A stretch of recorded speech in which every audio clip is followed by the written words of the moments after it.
From the land of lakes, this is 10,000 Takes, brought to you by Minnesota Score Radio. Wally and Eric back for yet another week as we slice and dice the always busy, always topical, super saturated Minnesota sports scene. We have plenty of places where we can begin. The Lynx are off to a hot start. Minnesota United playing well on the pitch. PWHL is in turmoil as far as the Minnesota club. Oh, boy. And, of course, the Twins are pretty much getting close to the middle part of the season. Yeah, and I asked you this question the other night. We were at one of the Twins-Rockies games, and I asked you, I said, if you had to pick an all-star, because the Twins are only going to get one. We're closing in on the all-star break, right? It's called a token. Yeah, well, they're only going to get one, and it's going to be a token all-star. You are correct at that. Who do you pick?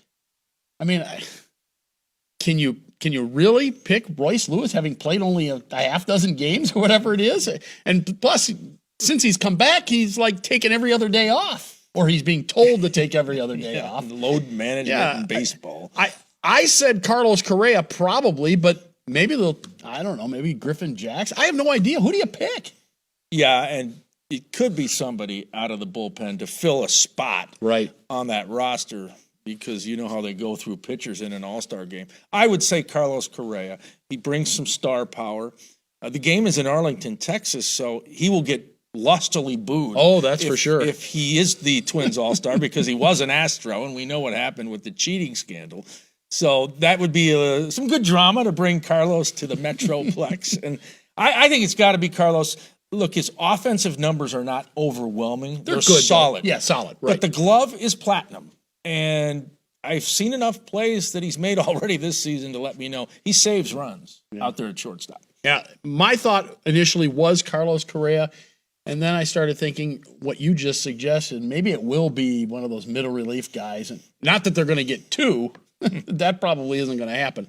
But it might be somebody like a Griffin Jacks who comes in and throws smoke for an inning or well, you always have guys that will make the all-star team, but then say, I'm going to opt out.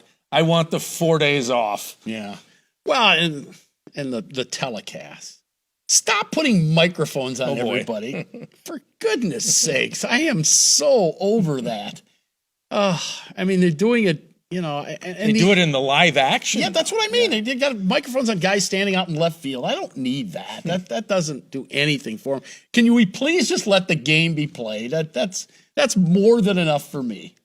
Oh, I'm sure Fox will shtick it up good. That's what they're good at, right? Yes. They started with the robots back in the day when they got the NFL, and it's only gotten worse from there. And I hope we can get some analysis, too, from the crew calling the game, besides diagnosing every pitch. I don't need to know if it's a slider up and in or a cutter down and away. Once in a while, that's okay, but I need to know more. I want to be entertained. I'm a simple Simon. Yeah, let's talk about all-star games in the past and what's happened. How many have they had in Texas? Yeah.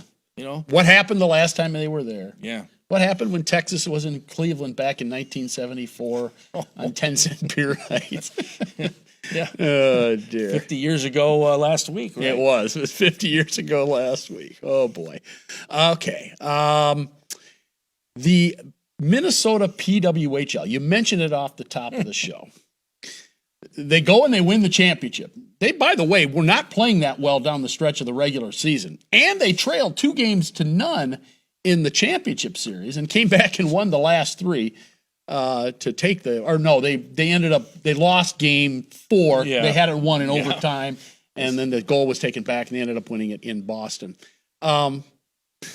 So you win a championship and you fire your GM, Natalie Darwitz. Now, I am guessing there's more to it than meets the eye. Would you agree with that? There has to be. I mean, there's certainly smoke, and apparently it was a forest fire, and they got rid of her. Here's what is so Minnesota about this.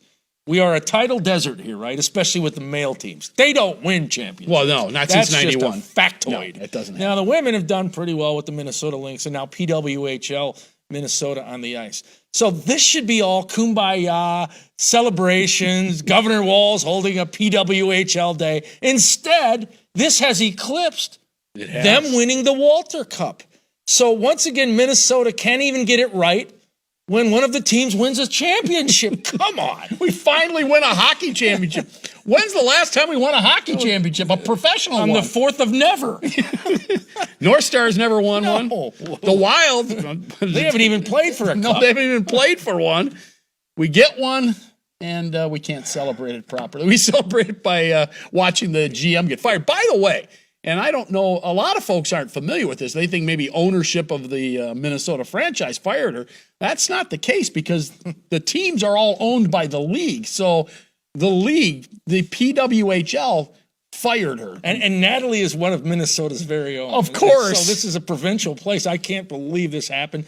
And I know she was the GM, but the last time I can remember something like this happening was Jimmy Johnson, after winning a Super Bowl, he and Jerry Jones, it was so acrimonious that basically they parted ways. Yeah. And after a Super Bowl win, this is kind of analogous on a smaller level.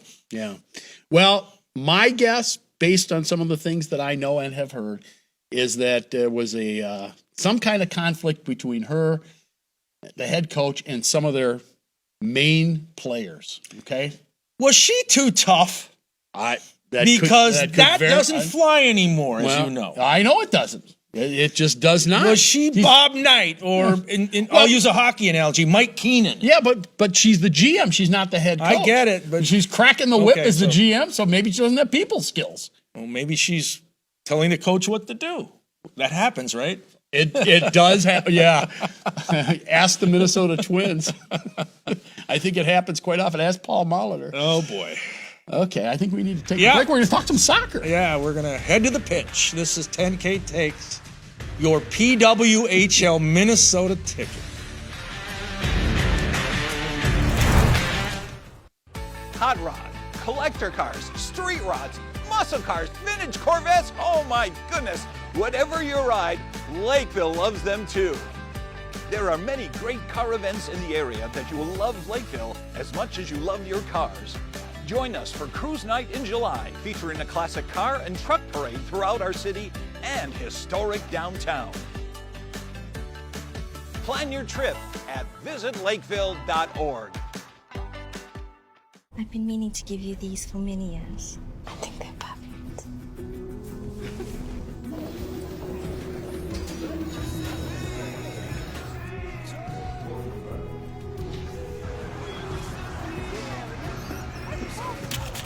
Maya? Oh, I love your earring. Why didn't you try these? It isn't just about vision. It's about care. Nobody cares for eyes more than Pearl.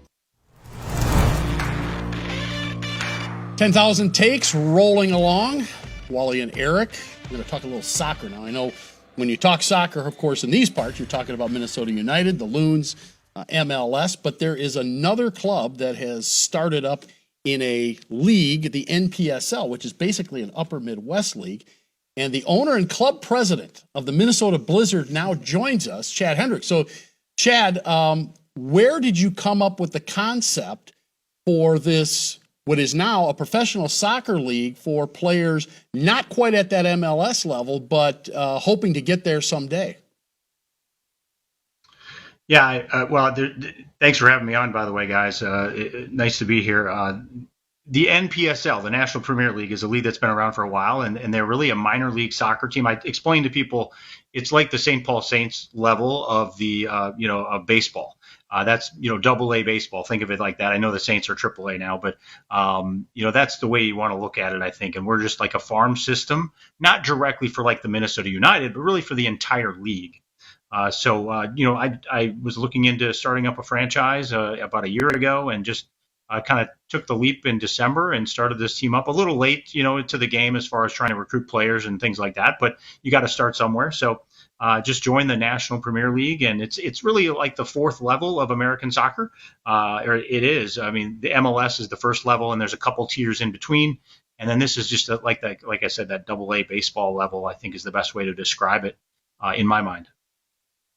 Where are your athletes from? I'm going to guess you have a lot from Minnesota, the upper Midwest, but do you go global? Because we all know soccer is played all over the earth, and when you look at the Men U roster, I mean, they have players from everywhere. Oh yeah, right. We're not as big as Man U yet, but we're trying. The players are relatively local. I mean, I think our original roster, if you will, we probably had 2/3 of them from Minnesota, a lot from these colleges around here. So Division III soccer is very prevalent here in Minnesota. We've got a lot of great schools in the MIAC conference. We've got players from Gustavus and Augsburg, Hamlin, to name a few. And then we also, I was getting emails regularly in the preseason, and even up to last week, I still get emails from guys around the country who want to join the team. And really, it's just because it is, like I said, that farm system. People want to latch onto a team, get noticed, move up the ladder.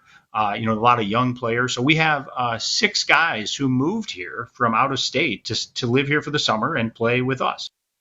So do you actively go out and recruit players? Do you hold a tryout? You just said people are contacting you. How did it all come together for you? Sometimes I wonder how they got my name, but I've gotten some emails from, as you said, Eric, we've got some European players that are actually on the team that are from Europe, but they're playing in U.S. colleges. I've gotten emails from players in Colombia and Brazil saying, "Hey, I'll move there," and stuff, and then they want me to pay for their housing, and that's not going to work. So, But it's been interesting. I think really, again, the National Premier League is a very well-known league. There's about 90 teams throughout the country, and I think people just look for teams to play in because it is that level. So we posted it. We our coach and myself, we contacted all the colleges around here, let them know this is a great place to play the National Premier League, to have good competition and keep their skills up for their college season in the fall. So, tell your players. And we held 2 tryouts, one in January, one in February, and then just basically selected the team and even ongoing. We've had people join the team in April. I mean, so if they're, have a trial or a tryout individual, have them join the practice, play with the team for a couple days, see if they fit in or not, and then kind of give them a spot or don't. So we have a full roster of first teamers, if you will, and then we have a second team that's playing in a local league as well. So we're trying to develop, have options, and we've unfortunately had to use them because we've had some injuries this year. So it's been helpful. And Chad, the Twin Cities is sports saturated with all the pro teams. You've got colleges, preps, youth level. How do you carve your niche? What's a realistic goal for nightly attendance? And you're never going to be ahead of Minnesota United. We get that, but you mentioned the Saints. Is that kind of the goal, or maybe on a par with the Minnesota Lynx or PWHL Minnesota? What would that niche be? Yeah, good question. I think in the first year or even longer, as we grow our brand, right? So we're trying to focus our summer team, our National Premier League team, in the South Metro, because as I mentioned, there's a team in Minneapolis, there's a team in the West in St. Louis Park. So we're kind of trying to fill our niche, if you will. And so we get in the hundreds. We're going to be happy with that. I mean, when I built the budget, I didn't anticipate lots of fans there. I didn't anticipate a lot of revenue from ticket sales, but I think it's a growing thing. So we're trying to really get just grow that brand and grow that niche. We have also a component of the Minnesota Blizzard that's a winter league. And I can just mention that now. And I think that's going to really maybe take off more as far as the fan base, because that's going to be in the Major Arena Soccer League, which is a professional indoor soccer arena. And we're the only game in town. So we're the only arena team in Minnesota. Dates back to the Minnesota Strikers back in the 80s, if you remember them, if you're old enough. But so I think that could have a really good footprint and niche in the market, because again, we're going to be able to tap into the whole metro, and I always tell people, hey, there's 4 million people in the Twin Cities. We can get a few thousand, in the low numbers, couple thousand at a game. And it's very viable at that level, and just grow this. And we're at the second tier. So we're not at the professional tier, if you will, of the Major Arena Soccer, but the second tier, which is the one level down. So I see good things with that league as far as growing the fan base, because it's in the winter months. The Minnesota United are off, and hey, if you love soccer, come out to one of those games. Yeah, 1988, by the way, is when the Strikers were playing indoor soccer. If you recall, they went from playing in the Metrodome as an outdoor team, if you can kind of follow me here, to Met Center, where they played as an indoor team. I remember covering and doing those games back then. Tell me give our viewers a little bit of information on what that's going to look like, where those games are, how those rules differ from outdoor rules, and so on, because it has been since the late 80s since we've had indoor soccer here in Minnesota. Absolutely, yeah. It's a whole different game. Think of it as playing soccer on a hockey rink, because that's exact specifications of the field. There's boards around the side, and you have turf down, of course, and it's a high-paced, high-action game. It's like hockey on steroids. You're subbing on the fly. You're going up and down the field. It's a lot different game than your outdoor game. A lot more scoring, a lot more goals. So the games in that league are like 11-9 and 7-10 and things like that. So it's way different than outdoor soccer, and I think that's the excitement that it brings. And that's when I started to love the game back in the 80s. I went to all the games, the Minnesota Strikers matches with my dad. We had season tickets and just loved it. So that's where I grew a love for the indoor soccer game. We're going to be playing at the Warner Coliseum on the State Fairgrounds, so we'll be in that. That's a 5,000 seat facility with on the fairgrounds, and we've got a contract with them to play all of our matches there, and we're excited. We start in December, and that season runs December to March. We'll play about a 12 to 14 game season, and similarly, we play teams in Iowa. There's 2 teams in Iowa. There's a team in Missouri, Michigan, Wisconsin. That's kind of our division. So again, it's kind of like 1 per state. So again, it's growing, but the league is growing from the second division is going to grow from 15 teams to 22 teams next year. So it's really taking off as well. And the pro level, the top division, has about 16 teams as well. The closest one being the Milwaukee Wave, which is the nearest pro team, if you will. But Chad, give me a quick final thought. Next month, Target USA Cup up in Blaine at the National Sports Center. That's like a mini World Cup. I've been to it. I mean, you got kids from all over the globe. Will you go there and recruit? Will you bring in one of your matches? Mm-hmm. Yeah, that's a great idea. To get the word out. I mean, and it's kind of at a well, maybe it's a good period or bad period. Our NPSL season will be ending right before that, so we'll have time to go out there and get the word out about the Blizzard. The season's really quick and short, but yeah, USA Cup's been around forever. I played in it back in the 90s and 80s, and coached teams in it, and it's an amazing event. I love it. I loved when I used to coach younger kids. I loved going to that, even if you were going to play a team from Brazil and get beat 12-0. It was a great experience. So it's an amazing opportunity for kids to see the international game and see other teams from other countries, trade pins and trade cultures and things like that. So I think that's great. We'll probably do something and get the Blizzard out there and get some players out there and do some things to try to just promote who we are, so we can, again, spread the word, grow the brand, and keep it going. It's going to take time. Yeah. Well, Chad, we appreciate you spending some time with us today, talking soccer and talking about the Minnesota Blizzard. Good luck for the rest of the outdoor season, and I'm sure we'll be catching up with you once you guys move indoors in the winter. Absolutely. Thanks, guys. I appreciate being on, and we'll talk soon. Thanks, Chad. He is Chad Hendricks. He is the president and owner of the Minnesota Blizzard Soccer Club. Back with more here on 10,000 Takes after this time out. Stay with us. I'm strolling in historic downtown Lakeville, which is the heart of Panaprog activities. Panaprog is short for Panorama of Progress, and this festival has been going on since 1967. Over 65 events spanning over a week. You'll need to stay more than a night to get your fill of fun. Panaprog offers a wide variety of events and activities for all ages. Panaprog is a celebration of all things local. Plan your trip at visitlakeville.org. I've been meaning to give you these for many years. I think they're perfect.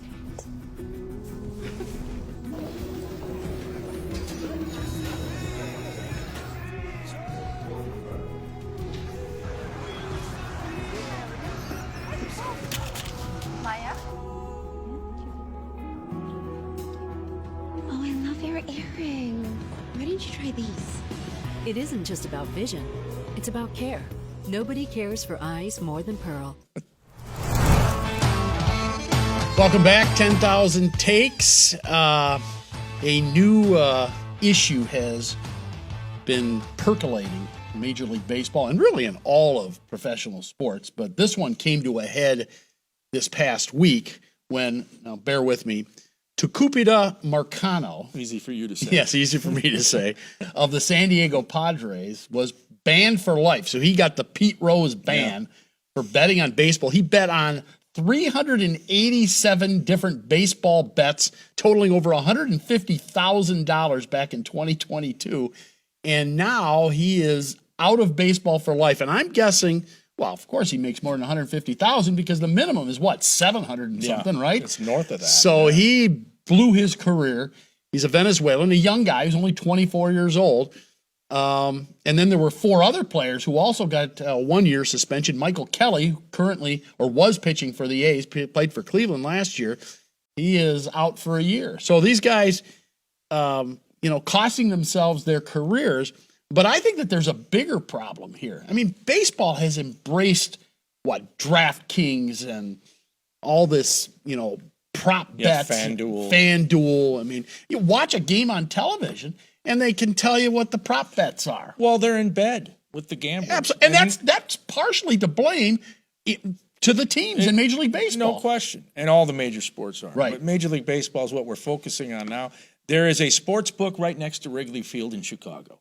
So you could walk in there, place your bet, and then go in and watch the Cubs play whoever and not even care about the outcome of the game. Be more focused on how your bet's going. And it's the prop bets that are getting scary. And players are getting threatened if they don't hit a prop bet. The other night, we were out at the Colorado-Minnesota game on a Monday at Target Field. I just randomly looked up some prop bets. It was 2 total bases, over or under for Royce Lewis. And, Royce wound up hitting a 3-run home run late in the game. But right. So somebody may have bet the under and bet a lot of money on it, money they don't have, and then they're angry at Royce Lewis for their dumb chosen mistake. In the bottom of the 8th, by the way. Exactly. and I'm not saying Royce heard anything about it in that particular game, but players are getting blowback. They're getting direct messages. They're getting contacted via email. Some have been followed around. It's a scary thing. And this gambling and sports and this intersection of it, it's not good. There's a scandal waiting to happen. Oh, there's no doubt. And I got to tell you, for the longest time, I thought, Wisconsin's got sports betting. The Dakotas have sports betting. Iowa certainly has sports betting. Why doesn't Minnesota just do it? But, man, the more I see this stuff, the more I realize that this is as you said, a slippery slope. This is dangerous for all sports, whether it's baseball, basketball, football. Remember the point shaving scandal of John Hot Rod Williams back in the day in the NBA. I mean, there have been several. We know about Pete Rose being banned for life from baseball. Alex Karras in the NFL, Paul Hornung in the early 1960s, they had gambling suspensions. And look, all these sports have warnings. I know you go into a Major League Baseball locker room or NFL or whatever, they have a sign up about gambling. I mean, Pete Rose walked by it every day when he played or managed. And ignored it. He did. And so you can't say you don't know the rules going in, but now the temptation is greater than ever. And Mike Kelly with the A's, made his bets while he was in the minor leagues. I think he only wound up wagering about $100. Well, guess what this year's suspension is going to cost him? Over $700K. Wow. That's just, you can't measure it by just saying he just lost a $99 bet. He lost a lot more than that, and certainly is going to hurt his career. All right, we got more to come. Takes of the day. You won't want to miss this one. Stay with us.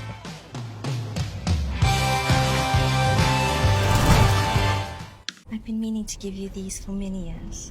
I think they're perfect.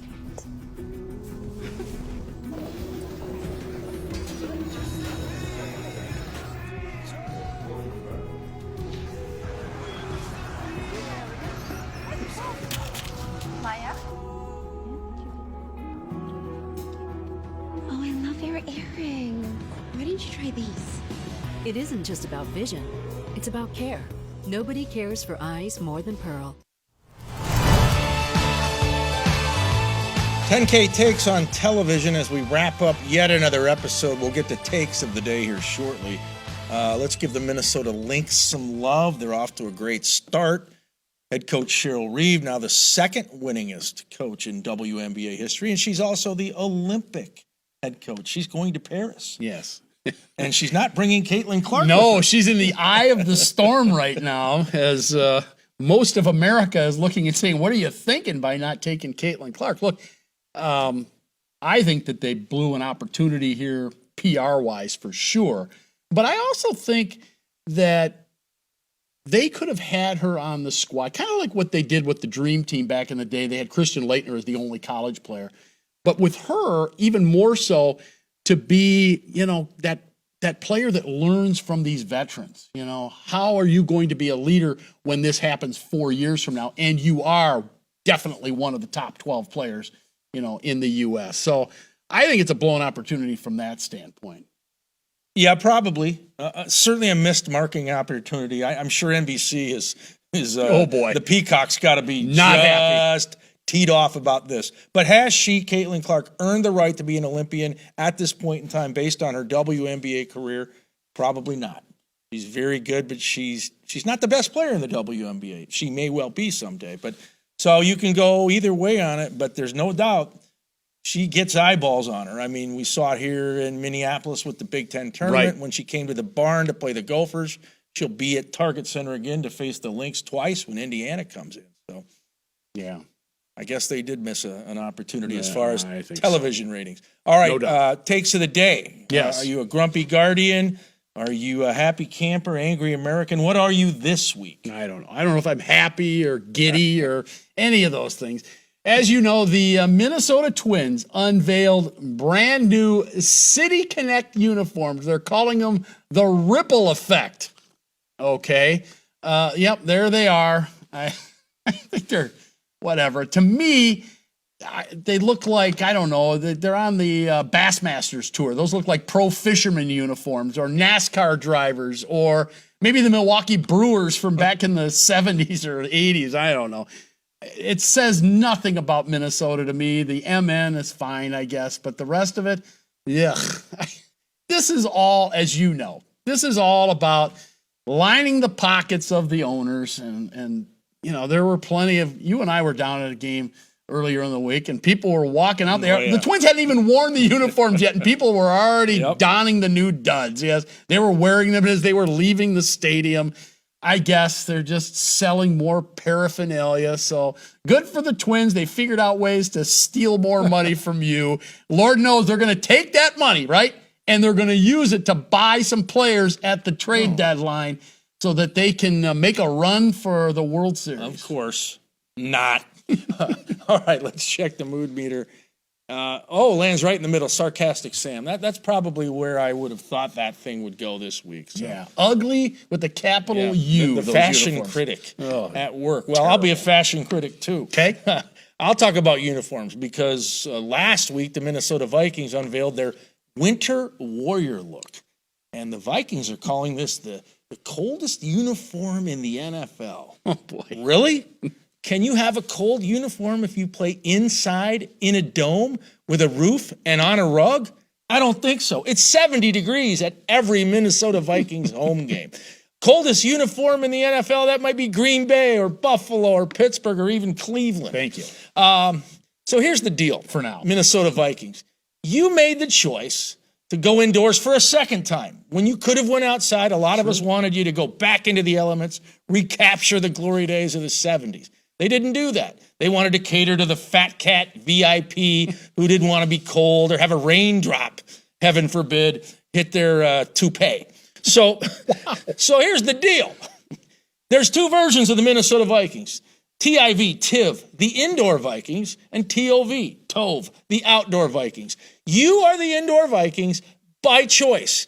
And the Vikings even said, we have the toughest fans in the league. They put up with everything. What do you put up with? Those phony snowflakes they drop out of the glass roof before kickoff? No, you don't have the toughest fan base. You have one of the softest fan bases that you created by moving inside a dome. Yes, they did. And on that note, we got to go.